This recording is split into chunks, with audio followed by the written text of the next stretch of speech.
क्या हम दूसरों की जिंदगी में कुछ किरदार अदा करते हैं? क्या दूसरों की जिंदगी में हमारा कुछ रोल होता है? आदाब नाजरीन, मैं हूं रुबीना हसन। नाजरीन, ये कहानी है दो दोस्तों की जिनकी दोस्ती शुरू हुई थी हॉस्पिटल से।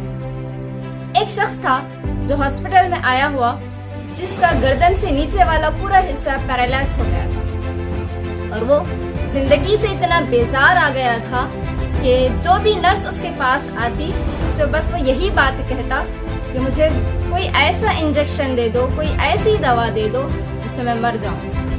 और वो जिंदगी से बहुत बेजार आ चुका था। जब पास में बैठे एक और शख्स ने उसकी ये हालत देखी तो उसको उस पर बहुत रहम आ गया और वो खिड़की के पास खड़ा हो गया और खड़े होकर वो जो पैरालाइज वाला शख्स है उसके लिए खिड़की के बाहर के मनाज़िर कहने लगा और कहा, यहाँ पे कितना अच्छा मंजर है, यहाँ पे एक बहुत ही अच्छा समंदर है, लोग समंदर के किनारे जॉगिंग कर रहे हैं, कोई यहाँ पर खेल रहे हैं, यहाँ पे बहुत ज़्यादा दुकान लगे हुए हैं और लोग शॉपिंग कर रहे हैं। वहाँ के पूरे मंजर वो कहने लगा। जब कहने लगा तो वो जो शख्स था उसको सुनकर बड़ा अच्छा लगा और रोज़ ऐसे ही होने लगा कि वो दोस्त वो बैठकर खिड़की में बहुत सारी चीज़ें सुनाता और ये बाहर की ज़िंदगी को महसूस करता और इसके अंदर जीने की एक चाह पैदा हो गई। लेकिन कुछ दिन बाद ऐसा हो गया कि बाजू वाला बेड खाली था। वो पैरालाइज वाला शख्स जब बाजू बेड को खाली देखा तो नर्स को बुलाकर पूछा, क्या हुआ, क्या वो डिस्चार्ज हो गए? मेरा वो दोस्त कहाँ चला गया?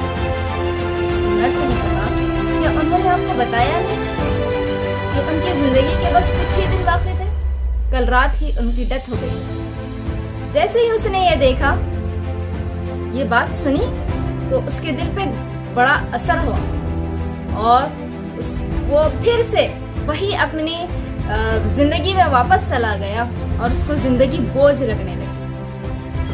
लेकिन उसके दोस्त ने खिड़की के बाहर के जो मनाजिर बार बार उससे कहे थे, अब उसके दिल में एक चाह पैदा हो गई कि मुझे कैसे भी करना है वो खिड़की के बाहर का मंजर देखना है, मुझे वो दुनिया देखना है, ये दुनिया आखिर दिखती कैसी है। तो उसने वो बॉडी जिसको वो हिला भी नहीं सकता था, बहुत कोशिश करके वो बेड के नीचे गिर गया। फिर जैसे तैसे वो उठकर वो बहुत ही गिरते पड़ते उठकर खड़ा हो गया और खड़ा होकर वो खिड़की में देखने लगा। जैसे ही वो खिड़की में देखा उसको बहुत गुस्सा आया। क्यों? इसलिए कि खिड़की के बाहर एक बहुत बड़ी दीवार बनी हुई। उसने फौरी नर्स को बुलाकर कहा कि खिड़की के बाहर ये किसने दीवार बनाई, रातों रात किसने दीवार बना दी? तो नर्स ने कहा, मैं यहाँ पर 5 साल से काम कर रही हूँ और यहाँ पर 5 साल से दीवार ही है। तो उस शख्स ने कहा, फिर मेरे दोस्त ने मुझसे झूठ क्यों कहा? तो नर्स ने कहा, मुझे ये तो नहीं मालूम कि आपके दोस्त ने आपसे झूठ क्यों कहा, लेकिन मुझे ये मालूम है कि आपके वो दोस्त की बातों की वजह से आज आप अपने पैरों पर खड़े हैं। तो वो देखने लगा अपने आप को कि सचमुच में अपने पैरों पर खड़ा हुआ। देखें, इससे क्या मालूम है?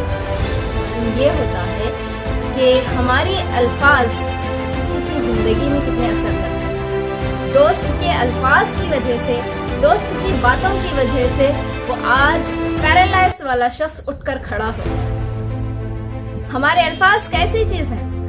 हमारे अल्फाज किसी उठे हुए को गिरा सकते हैं और गिरे हुए को उठा सकते हैं। अल्फाज ही वो चीज है जो दिल जीत भी सकते हैं और दिल चीर भी सकते हैं।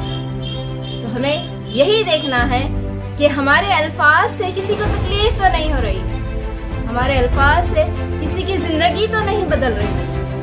हम अपने अल्फाज के जरिए से करोड़ों लोगों की दुनिया बदल सकते हैं, करोड़ों लोगों को एक बेहतरीन दुनिया दे सकते हैं। और हम ही वो हैं कि हमारे अल्फाज के जरिए से हम करोड़ों लोगों की दुनिया बर्बाद भी कर सकते हैं। अब गौर करें कि हम किस में हैं। हमारे अल्फाज से हम लोगों को फायदा दे रहे हैं या नुकसान दे रहे हैं? बस और हैं।